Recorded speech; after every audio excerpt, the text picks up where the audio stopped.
Well, hello, and thanks so much for joining us today. I'm Michelle Young, and I'm here with Leslie Kaminoff on our Heartfelt Consciousness podcast. And Leslie is here today to talk a little bit about his journey with yoga and how it led him into his current professional endeavors. Thanks for being here, Leslie. Well, thanks for inviting me. It's always lovely to spend some time with you. Absolutely. And we have spent some time together. You know, we are fortunate enough to have been with Leslie last year at the lab, the cadaver lab in Colorado Springs, and we're going back this next year. So we're really excited about that. Yeah. Yeah. So tell me, Leslie, what got you into yoga? What inspired you to start practicing? Well, I was at a point in my life at around the age of 19 or so. I had just started living on my own in New York City. And I was learning that I was really not cut out for schooling, educational environments. I mean, I had clues, mostly spending time out of high school rather than in high school. So the standard thing I tell people is that I barely graduated from high school. Doesn't mean I wasn't learning. I'm more of a self-learner, but I just started living on my own, and I just began noticing that my body didn't move as elegantly as I would have liked. And I was comparing myself to people I would pass on the street, like, dancers, and in particular, the ballet dancers. And I'd always admired the way that dancers moved. And so the short answer of what got me into yoga is that I basically failed at basic ballet and realized that I would never be accomplished at that. I was way too sort of, I would just say klutzy, for lack of a better term. That's a pretty good technical term. And it was right around that time that my father was getting into yoga. He was having a bit of a midlife crisis and was trying to turn a lot of elements of his life around. And so he invited me to a class at the Shivananda Center here in New York City. It's still here. It's still in the same place down on 24th Street. And that was my entree to yoga. And this was something that I could feel myself making progress with, even within that first class. There was a very, very steep learning curve for me. And the contrast to how frustrated I felt with the dance compared to how much progress I felt I can make with the yoga, it really is what kind of sold me on it in the very beginning. Mm-hmm. That's so interesting, Leslie. I had no idea that you had started off in ballet. Well, I wouldn't really say I was in ballet. I took a few months worth of basic classes at the Joffrey Ballet School, which at the time was still here in New York City. And yeah, I didn't progress. I just felt very out of place and very self-conscious. And, so that really wasn't the way, the avenue in for me to work on my body. The interesting thing is I have always maintained a connection with the dance world, professionally and personally in many ways. And the woman who ran the school, Mrs. Daddario, very much loved Mrs. D, we called her. She and I became friendly. And as a result, I ended up a couple of years later getting cast as an extra in a production of Petrushka, which is a very famous ballet that has big crowd scenes in it. And so I got to perform this. It's called supernumerary is the technical term of an extra in a dance or an opera. Supers for short. So I was a super in Petrushka for a month on Broadway, watching Rudolf Nureyev dance the role of Petrushka from the stage. So, it turned into some very nice things in my life, the connection with dance. It just wasn't something that I personally ever got to do at any kind of accomplished level. Right. Well, thank you for sharing that story. I know personally that a lot of our listeners have had very similar experiences. I cannot tell you how many students will tell me that they failed out of ballet or they weren't allowed to get their point shoes. And I think that that is the beauty of yoga, is that it's not a certain way. It's not dogmatic. It's about learning how to be with yourself. And so I think that's really beautiful, that juxtaposition between the two without, you know, Yeah. Yeah. And the fact that my path eventually from yoga to sports medicine to dance medicine to having a bodywork practice and everything else that I do on, on this table here, um, did lead me to have this strong connection with the dance world, because many of my clients ended up being dancers, and I ended up, working on some of these companies. And I was the official body worker for the Pilabolus company for many years, and got to work on these world-class bodies. So you can go to yoga when you don't get your point shoes and get bounced out of the ballet world, sort of like I did and some of the folks you're talking about. Or if you do end up having any kind of a career as a dancer, eventually you'll need something like yoga or body work to help deal with the toll that it tends to take on your body. Yeah, no, absolutely. Well, tell me a little bit more about body work and about what you do professionally with it. I Hmm. know that in the first lab, we were encouraged to talk to you a little bit about body work. There's even a table at the Yeah. lab. And Mhm. when I'm referring to the lab for our listeners, I'm referring to the Cadaver Lab that is hosted by Leslie and Lori and Lydia out in Yes. Colorado Springs. And but Leslie was there and he encouraged us to, check in with him and get on the table. So tell us a little bit more about what that means. Um, well, in the context of the anatomy labs, and as you mentioned, the Institute for Anatomical Research in Colorado Springs, that's we're connected with that lab because of my friendship of many years with Gil Headley, who's a good friend of mine, who's a pioneer in this field that has come to be known as integral anatomy. He actually coined that term. It's really a process of embodying in your own self, in your own experience, what you're seeing in front of you as you dive into these different layers of human anatomy.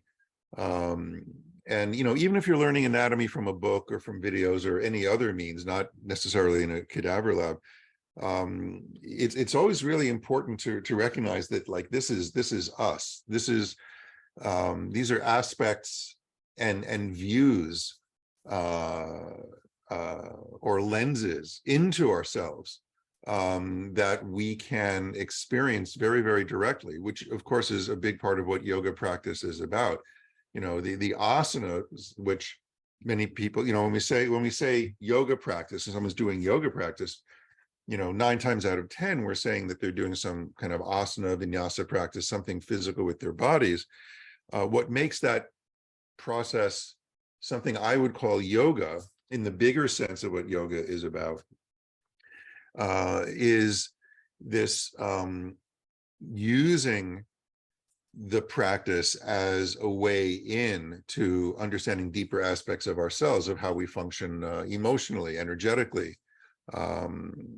even some of the most fundamental ideas that we have about ourselves in relation to the rest of the universe can be examined using our own anatomy as a way in. So whether you have a scalpel in your hand and you're going through a layer and experiencing, a muscle or a nerve or some fascia or some connections between things, it's really important to take some time out and say, okay, where in myself can I go in and have an experience of that? Because the word anatomy literally means to cut up, to cut something into pieces. Anatomy means that. And when you're doing with a scalpel in the lab, that's one way of experiencing it.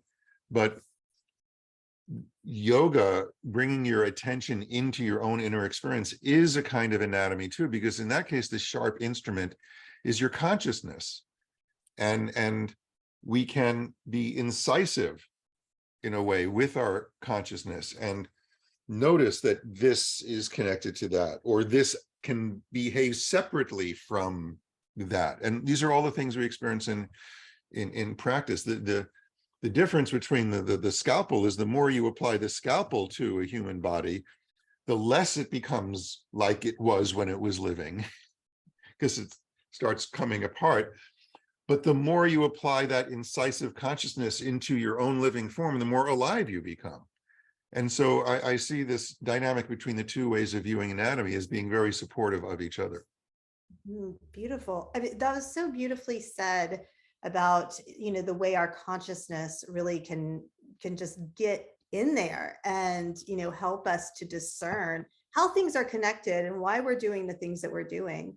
And I think that is yoga, that connection. I want to go back to the body working a little bit, because I have had friends that have actually done body work with you, and I'm excited to experience that this summer when I come out to Colorado Springs. What would a session with you look like if you were to go meet with Leslie?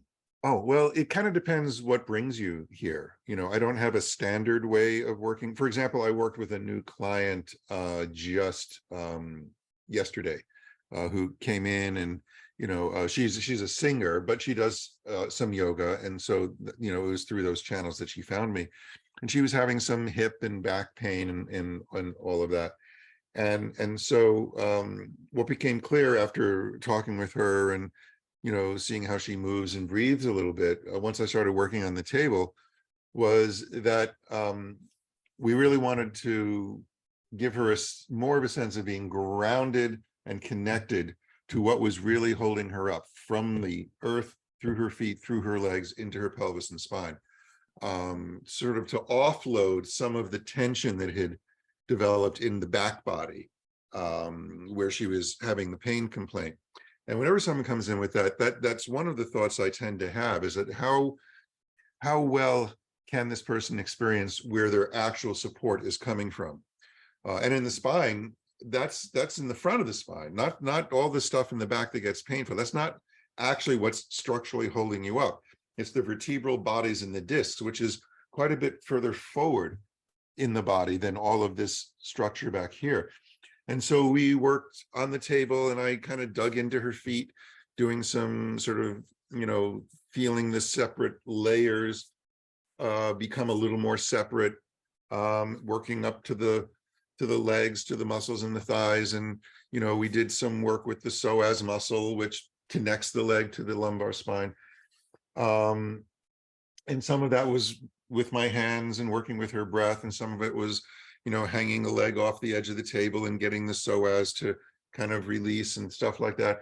But at various times during this process, for example, after I had done just one side, the side that was less symptomatic, I had her, before I did the other foot and leg and all that, I had her get up and move around, because at that point your brain can appreciate the contrast between the two sides. And it's often quite dramatic, particularly if some myofascial planes that were previously stuck are now sliding and moving more in a more articulate way. And so, that we created almost a template in her experience of like, oh, if we could get your other side feeling like this side, wouldn't that be great? Because the other side is the one that was painful. And so, it's always sort of an educational process. Now, someone may come in with difficulty breathing, or something going on with their neck or their shoulder. Like last week, I worked on a new client who she had a frozen shoulder. And so that's a much more structural thing, where you actually have to do a technique where you can break the adhesions in the joint capsule. So, I have training in all of those sorts of ways of working. But for me, the most fun stuff is watching someone's breathing come back to life, to watch the spaces that the breath is moving through come alive again after, in some cases, many years or even decades of not feeling the breath move in a particular way. That's what ties it all together. That's what makes the stuff I do on the table part of what I consider to be yoga education, because the breath in some shape or form is always at the heart of whatever I'm trying to accomplish with somebody. Absolutely. One of the things that you taught me very early on is about adaptive breathing, and how our body will adapt to, whatever the circumstance or situation is. And bringing awareness to that, how profound that can be for a client, when you're working with someone. Can you talk a little bit about that for me? Sure. Well, first of all, there's a real important conceptual distinction that needs to be made when we're talking about breathing or breath training or working with the breath. And it's the same distinction you would make in teaching asana or anything that involves technique, right? We have techniques of positioning the body in particular ways, and we use terms like alignment and all of that. And that's technical, and that's important because techniques have a nature to them. They have an identity. And because they have an identity, that means you can either be doing them or not doing them, or doing them partially, or doing them well or not so well, or, there's like degrees of skill with which one can perform a technique. And when it comes to breathing, the rationale for learning a technique is that it's a new way to use your system. It's a new way to breathe. Now, what starts happening immediately when you start trying to learn this new way to breathe is you encounter your old way of breathing. You encounter your habits. You encounter the patterning that perhaps you didn't even realize you had. So the way I say it is that we learn new ways to breathe so that we can unlearn our old ways of breathing. Now, that's an important distinction to make because we need to remember that this new way to breathe that we're learning, this new technique, is not the right way to breathe. It's the right way to do that technique. There's a big difference, and so that's where sometimes we get hung up in the yoga world. It's like, oh, belly breathing, that's good because your diaphragm is working and all that, and that's all true. But belly breathing is a technique. It's not, now that I've learned it, I know the right way to breathe all the time. And that goes back to what you said about adaptive breathing. A healthy system is able to adapt itself to whatever demands are being placed on it at any given moment. And if you've gotten this message that belly breathing is diaphragmatic, is good, is healthy, is yogic, is correct, is proper, whatever these words are, we apply to that, you can get stuck in that pattern, and that will make you less able to adapt to other situations. There's certainly situations in which belly breathing is actually dysfunctional, and it makes your body less able to do things like support itself posturally, which requires your abdominal muscles to be doing something, which belly breathing kind of disables. So, these are the kind of conversations that we're always having about breathing, just to contextualize what it is that we're doing if we're going to learn a technique, So there's a right way to do a technique, but there's no wrong way to do an inquiry. Yeah. So you have to have an equal dose of inquiry when you're teaching and learning techniques. Like, where am I in relation to this technique? And is it even appropriate for me to attempt? Sometimes the answer is no. So the inquiry is what balances the technique. You can't do pure inquiry because what are you inquiring about? There's no structure, there's no form to it. And you can't do pure technique with no inquiry because then it's just dogmatic. And then it's, do it correctly, you'll get the benefit. And if you don't, it's your problem. That's, so they balance each other. It's sthira and sukha. It's the exact same conversation. Absolutely. One of my teachers used to have a great analogy for this. And it's like, if you have all water and no riverbanks, you're a marsh. And if you have no water and all riverbanks, you're a riverbed. Yeah, right. It's got to be a balance of the two. And I think that's really beautiful. Sure. One of the things that I love most about your teaching is the inquiry. And so I just wanted to acknowledge you for that, because not a lot of teachers embrace inquiry.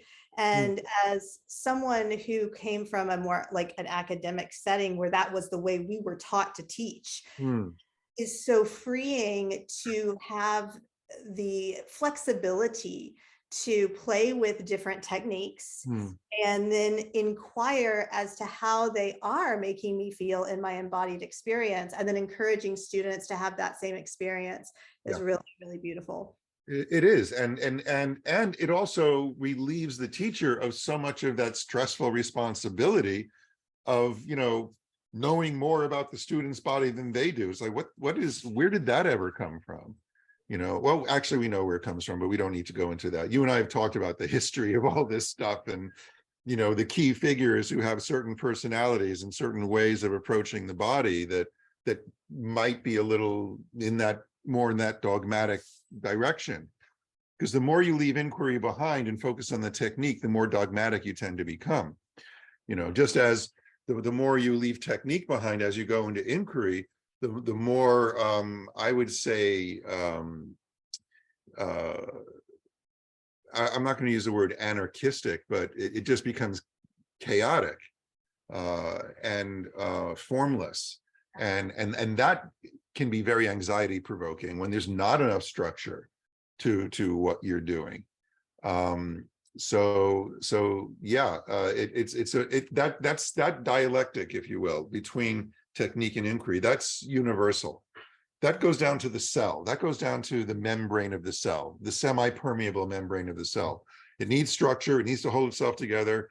It needs to keep certain things out and certain things in, but it needs to let things in and out as well. So just the right amount of permeability, balancing just the right amount of structural integrity is what makes any living thing functional and successful. And since we're made out of cells, what's true at the smallest unit of life is true of life in general, and then beyond just the bodies. It is true intellectually and emotionally and spiritually. So that to me was why anatomy is such a potent, and biology in general is such a potent starting point for these conversations, all the way to the loftiest philosophies you could put out there, because it's all talking about the same principles, the same things that make life work. And when things go out of balance, when you're trying to apply the stuff therapeutically, it gives you a place to look to see where things may have gotten a little disintegrated, if you will, and unbalanced in terms of these principles. So it's a very powerful lens that I'm always looking through at everything. Yeah. Well, it is clear that you love anatomy, that you love biology, that this is And philosophy. and philosophy, and that this is like, makes your heart sing. It makes you come alive. So tell me how we went from these living examples to the lab. When did you decide that you wanted to start dissections? Well, I did my first dissection in 1997 with Gil. And that was when he was still teaching out of the lab here at the university in Newark, New Jersey, just across the river. And it blew my mind. By that time, I had already been teaching yoga anatomy courses for a few years. And I was mostly self-taught, again, barely got out of high school. So, all of the stuff that I've learned has been through my own efforts and studies, and just associating myself with people who were really, really high level in various fields. And Gil, to this day is still figuring things out on the fly in there. I mean, he's, dissected more bodies than anyone else I know, with the possible exception of Laurie Nemitz, who we run the labs with. And so to be in there with this spirit of inquiry, rather than, okay, here's the way it looks in the book, and here's how I'm going to use a scalpel to get this dead body to look like the way the book looked, so I can identify and find the things that I already know about. That was so not what was going on, and the more I tried to do that, the more I failed in that lab. It's like, I really wanted to see the inguinal ligament, right? And I knew where it was, I knew what it was attached to, and so I took my scalpel and I was kind of removing the layers of the lower abdominal wall to get at it. And by the time I got that last layer off, it's like it wasn't there. It's like, hey, Gil, this guy has no inguinal ligament. And he comes over and he goes, well, of course he doesn't. You just removed it. And I said, no, I was taking away the abdominal wall. He's like, no, dummy. There is no inguinal ligament. You know, it's the bottom edge of the abdominal wall where all those layers come together. They roll up into a single strand of stuff and anchor onto the pelvis. But if you take the abdominal wall away, you're taking away the inguinal ligament. You know, there's no separate thing called the ligament. There's just where the abdominal wall ends. And he took the scalpel and he went over to the other side of my cadaver and said, here, you want to see an inguinal ligament? He went, and he just made a cut. He pulled away, but he left a strip of tissue, pulled away the rest of it. Look, there it is. Yeah. It's like, wow, all those charts that I've looked at my entire life that convinced me that there was this thing in the body called the inguinal ligament, which was its own thing, were bullshit. Yeah. That got me thinking like, wow, how much of the anatomy that I think I know is bullshit. It's an artifact of the scalpel and the need to name things and have parts. So that's like a sea change of like, that's like a shift of worldview of a field that I was teaching. And it was like, ooh, I better spend some time here and gain a little bit more perspective from this angle. And so I've been doing it ever since. And then, you know, Lori and I have known each other for many, many years, like going on 30 years, because of her involvement in yoga in, you know, this New York area, and as a teacher of dance and movement, you know, we have our Venn diagrams share many circles. And we always wanted to figure out what we could teach together, something we could teach together. And we finally hit upon this idea of doing labs together. And the first one we taught was in 2020, right at the height of like, at the end of October 2020, when there was just a little break in the clouds in California in the COVID lockdown. And how we got all those people in that lab, and I mean, it just, that was the only week we could have done it. And everything else was shut down. You know, Lori had been teaching for Tom Myers and anatomy trains, but all their stuff was shut down, you know, and we were just starting to put stuff online. And so we streamed it after having helped Gil do his first streaming lab earlier that year in June of 2020.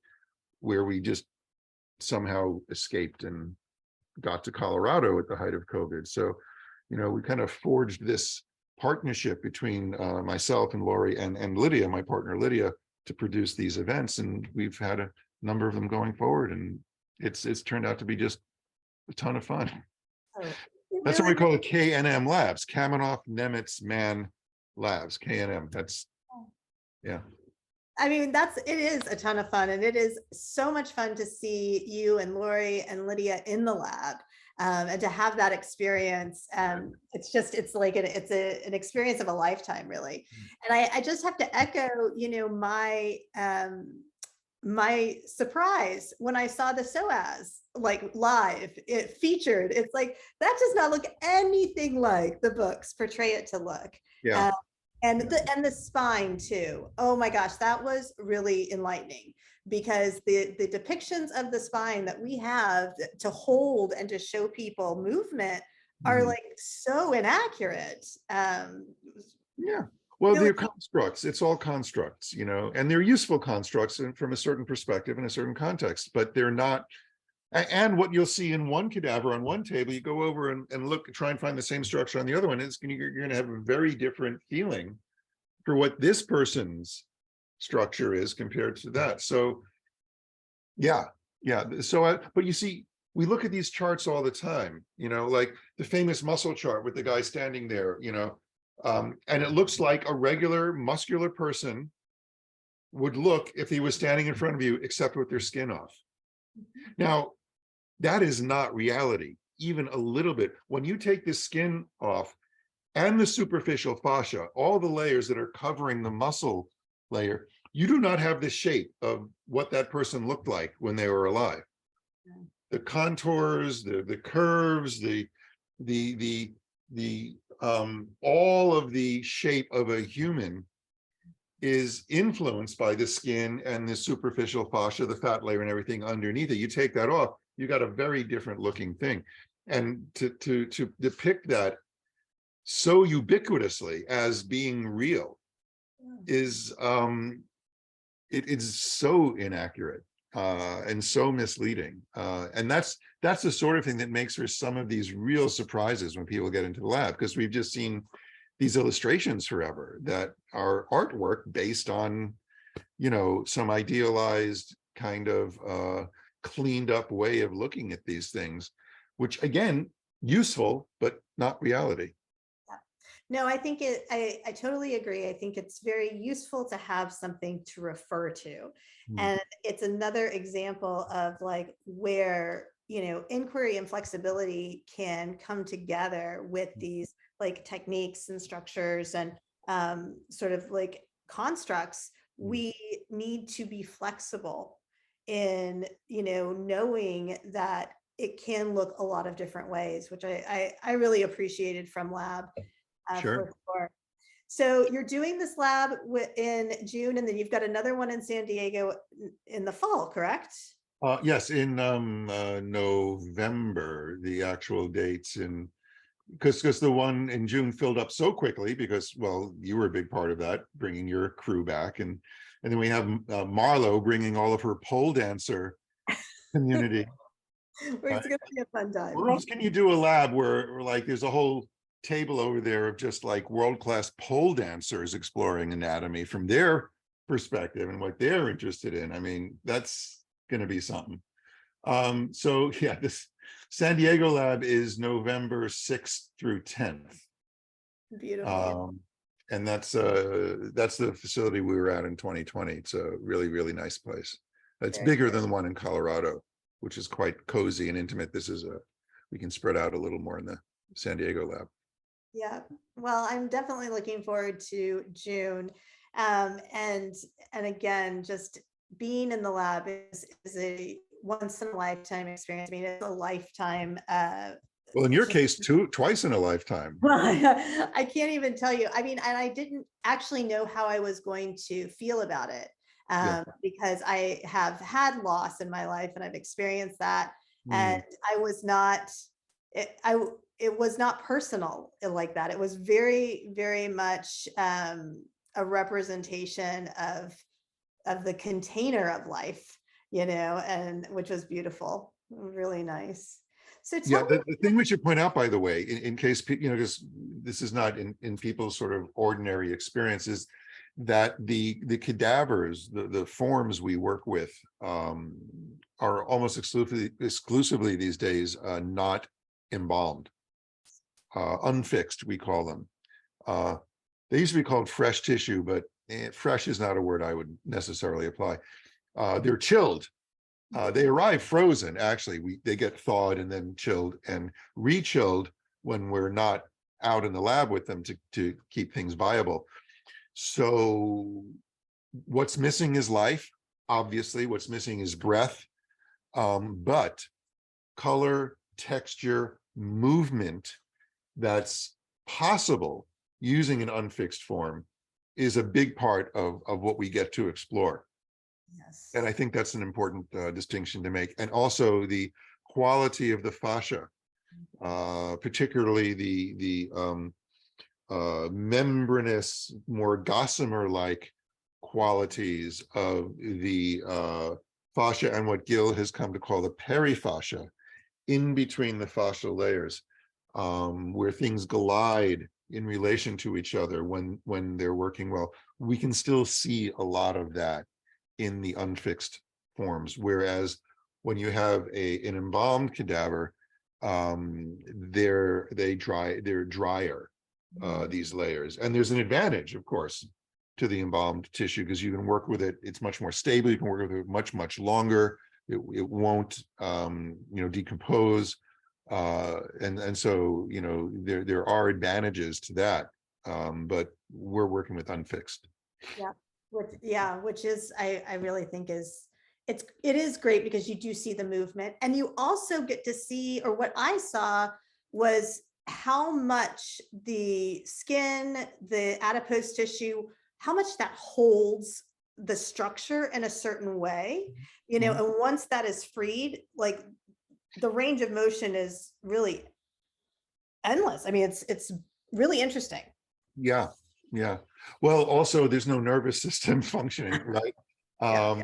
And you see that in living people in the OR. You know, if you go into an operating room and someone's under general anesthesia, um, you have to be very careful in how you're handling their limbs and joints, because it's very easy to dislocate something, because the nervous system is not holding on to it anymore. And that was very stunning to me when I got into an OR years and years ago for a client of mine, an elderly client who had a hip problem.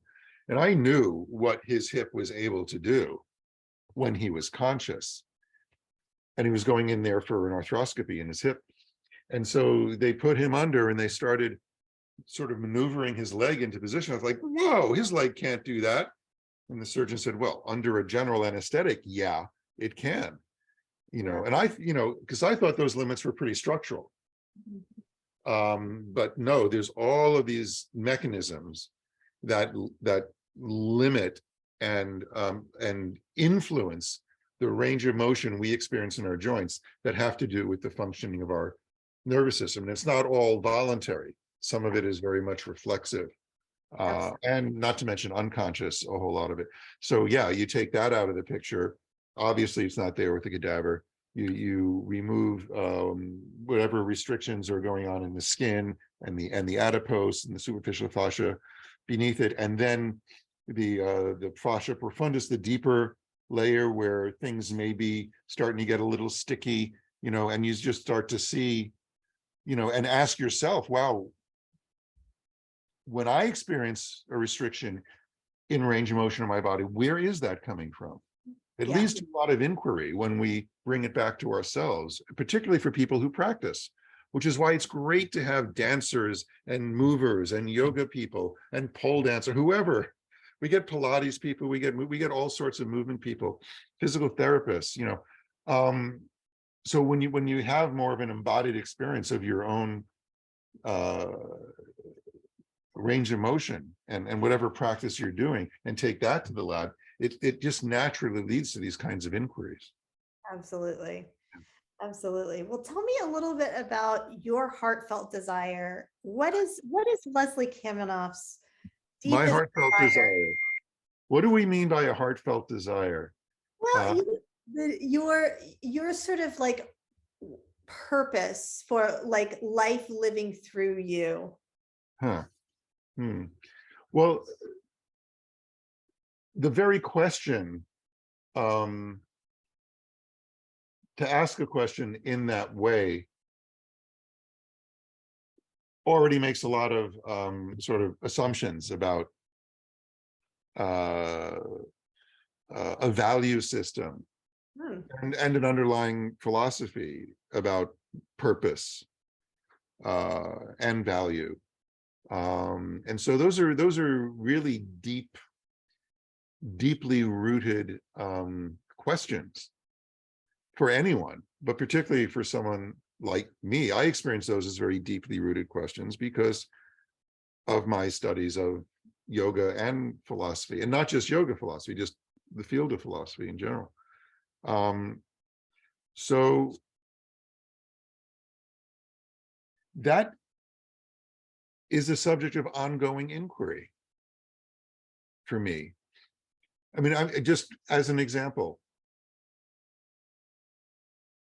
because of the way the last few years have gone for me and a lot of other people on the planet, where I haven't been doing the stuff that I typically do, or spending time with people as much as I typically do. A lot of it has been in isolation. A lot of it has been, you know, I went for a whole year of not doing table work with people, you know.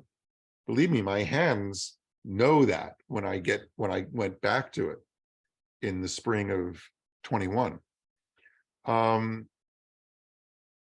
am I when I'm not doing the stuff that I do, right? Is the stuff that I do a reflection of who I am, or is who I am a reflection of the stuff that I do? And when there's no one else around to interact with, and I'm just alone by myself in a space with myself, who am I? You know, and how do my deeply held values show up in action when I'm the only one around?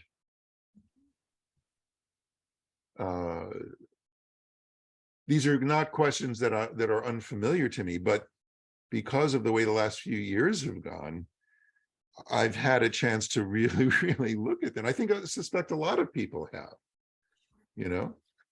Absolutely.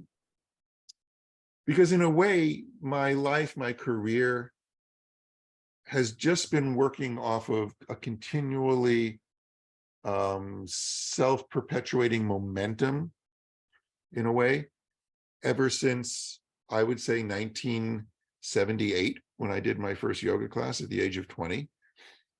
In 1979, when I did my first yoga teacher's training course, and then started working more intensely with the Shivananda organization, to the point where I went to India and I became a Swami, and I got transferred to LA, where I started running their community there. And then I left them and got into sports medicine and the bodywork and the dance medicine and and the practice and the this and the that, and my first yoga studio and all the retreats and programs and trainings that I organized, and supporting myself and eventually my family through my bodywork practice, and then meeting Desikachar and blah, blah, blah, blah, blah, blah, and all of that, and then opening the Breathing Project in 2003.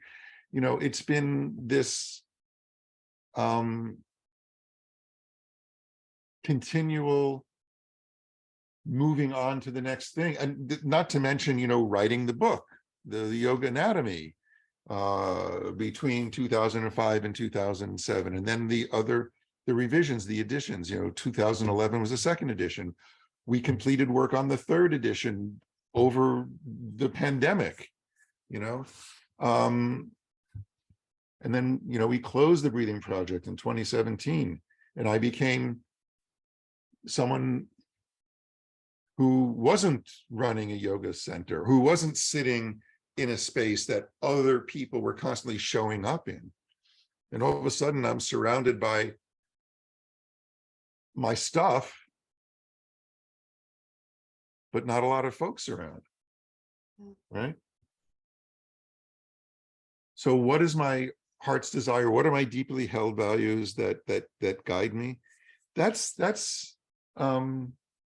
a good question, but I think it's a question that never has a final answer. Mm-hmm. I do know for a fact that I feel most fully in line with my values, with my purpose, when I'm teaching, when I'm sharing, when I'm working with other people, whether it's one-on-one on the table, or teaching a Zoom workshop, or a cadaver dissection, or what now we're starting to be the return to traveling and teaching. But when I'm here alone in my office and there's no one else around, this identity, this person, Leslie Kaminoff, the author, the teacher, the educator, the body worker, the whatever, sometimes it can seem like that's a separate person or identity that people relate to on their own terms. And I have to constantly ask myself the question, like, what is my relationship to that person? Right. And then, of course, there's this other person that, my family relates to, because I have kids, I have 3 sons and partners and, family. And, that me is a bit different than the professional one. So having that all be one person, that's a lifelong project. That's, you know, it's aspirational to have that be the same person, no matter where I am or what I'm doing or who I'm with. But I hope I live another, few decades so I can get closer to figuring that out. I'm about to turn 65, so, Well, you don't look a day over 40, Leslie. You look amazing. oh, well, don't bullshit me. I mean, look at this. I mean, there's just my husband doesn't have, my husband's a little gray too. He's got, a little gray. I mean, I have nothing but gray at this point. There's nothing, when you fill out a form, it asks you your eye color and your hair color and all that. My whole life, I would put eyes brown, hair brown. And, it's just like automatically answering that. And it's like, wait a minute, no, I can't say my hair is brown anymore. Yeah. I don't have a single brown hair left. I have gray and darker gray. That's about it. Well, I think that this lifelong quest, it is always evolving. Our values change, the way that we hold ourselves changes. But I definitely think that, coming back and thinking about it, that's one of the things that I value in the way you teach philosophy, is like just thinking about it is, an exercise, in inquiry and exploration of the self. Sure. I mean, Desikachar was always pretty insistent that the ultimate goal is clarity. And what obscures clarity is dukkha, is suffering, is the lack of space. Dukkha just means bad space. Dus plus ka in Sanskrit, just bad space. And that's suffering. And there are moments in practice where clarity shows up, where whatever was obscuring clarity subsides for at least a moment. And those sort of almost like rays of sunlight breaking through the clouds are the signposts along the road that let you know you're hopefully headed in a good direction if they start occurring more frequently. And also, when they start occurring less frequently, that's kind of a warning sign that you may not be going in a great direction. And so, yeah, there's a quote that I'm probably going to not get right, but it came out of my mouth a while ago.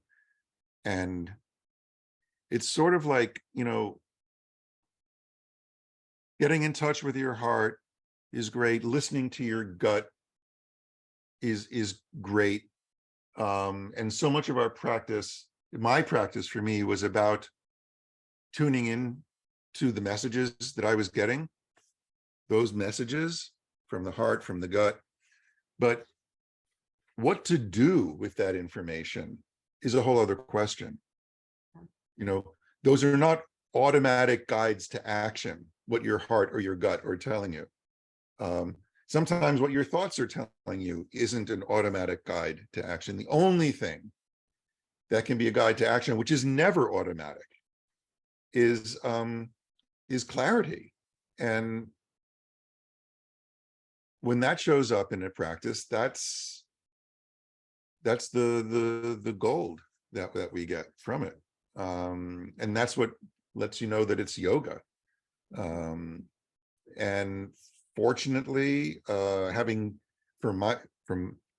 my perspective, having good, honest people around me that are willing to call me on my bullshit when it not infrequently comes up, is really, really important. And that can be very helpful. I don't think a single person alone on an island or in a cave is gonna get all the way, because we are human beings, we are social creatures. This myth of the isolated yogi getting to the ultimate truth completely independently on their own. I'm not saying it's impossible, I'm not saying it's never happened, but just getting real with like who we are in this world, in the social structures we find ourselves in, there's a yoga for that, and there's a yoga within and from that can be very powerful if we let it. Absolutely. Absolutely. I think our relationships are really where the healing occurs. At least in my practice, there's been a lot of that. And you're actually one of those healing relationships for me, Leslie. And I've talked to you a little bit about it. And, just being a teacher and being someone that will accept, that relationship has been so healing for me. So, I wanted to acknowledge, some of your teachers. Who do you feel like was your most influential teacher? Or I'm sure you can't name one, because I certainly can't, or maybe you can, Of course I can. Desikachar, TKB Desikachar. I mean, what you said about relationship was the exact thing that he was always saying to us, is that yoga is relationship. And it sounds so simple and sometimes trite and obvious. It's easy to overlook how profoundly true it is. And that's what he was always coming back to, that yoga is relationship. The word itself is to join, huge. And he would also say things like, well, there can be no yoga without V-yoga. What does that mean? Well, V-yoga is to separate, V, like in Viveka, to divide, or Dvi, for two. So this ability to distinguish this from that there is an essential distinction between this and that, and recognizing that distinction, that's clarity, and that's V-yoga. Knowing how they can relate to each other, knowing the common characteristic that they share, that joins things, is yoga. But you can't have one without the other. Again, it's the Sthira thing. It's the space, the boundaries. It's the connection. It's the division. And so, yes, absolutely, Desikachar, my most influential teacher. My first yoga teacher really was Swami Vishnu Devananda of the Shivananda organization. And for all his other sort of insanity and craziness and, what we now know were sort of abusive ways of dealing with people, sadly, when he was on and teaching and, doing his thing, which is what inspired me, it was very Socratic. It was very inquiry based, even though there were didactic and more sort of very traditional kinds of ways of looking at things that he never quite broke free from. He was very Socratic in the way he taught some of the fundamental concepts, which got me pulled in on the philosophical level early on. So there was him, but Desikachar, absolutely 100% my most influential teacher. And also I would have to give proper due credit to my friend and colleague, Amy Matthews, who I wrote the book with, who I wrote Yoga Anatomy with. She and I, when we were, working together at the Breathing Project, would always have very deep exchanges over things. She knows much more detail anatomically about the body and body movement than I do. She's the one who did the heavy lifting on the asana analysis in Yoga Anatomy, because she's the certified movement analyst and all those letters after her name. And learned a whole lot from the work I did with Amy. So it would be unfair to not acknowledge her as someone that I consider to be a teacher. So yeah. And in terms of, close relationships, and the other person that made that book happen, Lydia, absolutely.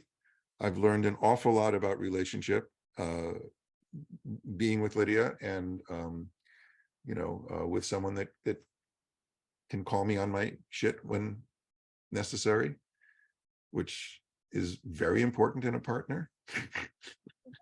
Maybe the most important quality.